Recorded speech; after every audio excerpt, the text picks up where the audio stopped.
থেকে মোটামুটি 26 কিলোমিটার অতিক্রম করে আমরা চলে এসেছি এখন হিলিতে।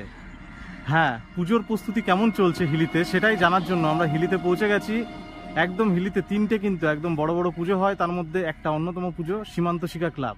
তো চলুন দেখে নিই কেমন কি প্যান্ডেলের প্রস্তুতি চলছে, কেমন কি প্রতিমা। যদি কোনো সেক্রেটারি পাই তাহলে অবশ্যই তার সাথে কথা বলবো, তাদের থিম কি আছে সমস্তই থাকবে আজকের এই ভিডিওতে। তো চলুন সঙ্গে থাকুন, দেখতে থাকুন। প্যান্ডেলটা বাইরে থেকে ঠিক এরকম লাগছে। তো হ্যাঁ, এটাই সীমান্ত শিক্ষা ক্লাব হিলির। তো এখন চলুন ভিতরে যাওয়া যাক। এখন কাজ চলছে।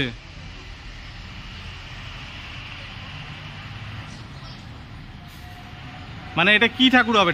ঢাকেশ্বরী না কি? মূর্তিটা কি হবে?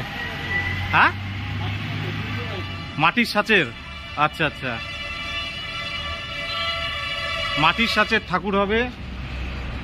এখানে ঠাকুরের এখন কাজ চলছে, আর এইদিকে ঠাকুরের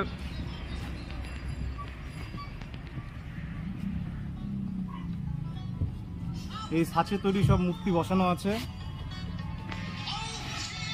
কাউকে পেলাম না, কোনো ক্যাশিয়ার বা সেক্রেটারি কাউকে পেলাম না, কাউকে জিজ্ঞেস করতে পারলাম না থিম কি আছে। আর এখানে এনারা বলছেন যে বলা বন্ধ আছে। তো চলুন, পুজো কেমন কি হচ্ছে। পুজো তো এবার পুরো ফাটাফাটি হচ্ছে দেখেই মনে হচ্ছে। তো এখন চলে যাওয়া যাক অন্য আরেকটি ক্লাবে। তো চলুন সঙ্গে থাকুন।